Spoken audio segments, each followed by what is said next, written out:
Étienne poursuit son impressionnant parcours dans N'oubliez pas les paroles.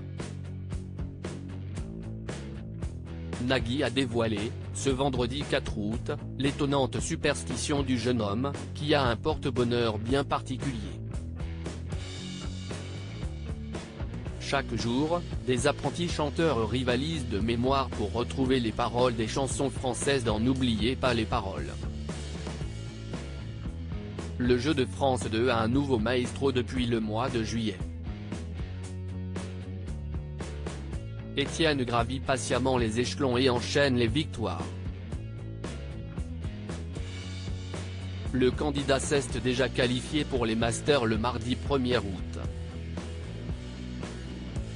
Je suis très fier car j'atteins un objectif que je n'osais pas trop m'avouer de peur de me porter malchance. Cela dit, y rentrer c'est bien, y rester c'est mieux, donc faut aller encore plus loin, nous a-t-il confié, modeste, après avoir atteint ce palier. Désormais, le champion ambitionne de détrôner Arsène, comme il l'a confié à Nagui, ce vendredi 4 août. Nagui dévoile l'étonnant porte-bonheur d'Étienne avant d'atteindre son nouvel objectif. Étienne a affronté Vincent, un nouveau candidat absolument redoutable ce vendredi 4 août. Mais Nagui, taquin, n'a pas pu s'empêcher d'ironiser sur la différence d'élégance entre le maestro et son challenger.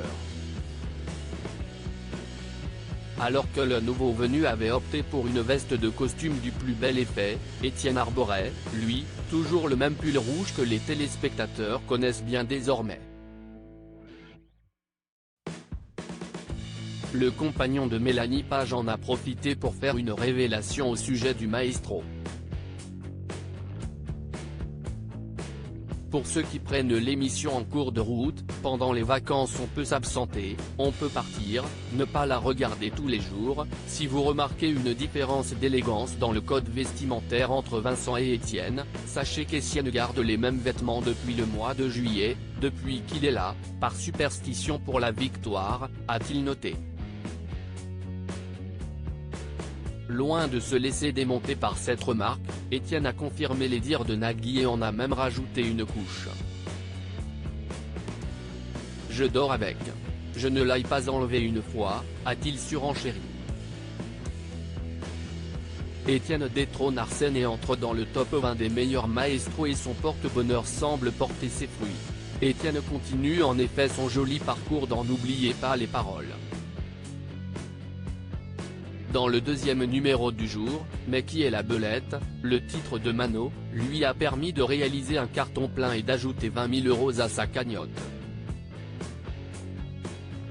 Elle s'élève désormais à 225 000 € en 22 émissions, ce qui lui permet d'entrer dans le top 20 des plus grands maestros de l'histoire de l'émission, à la 19e place. Il a donc déjà atteint son objectif en surclassant Arsène.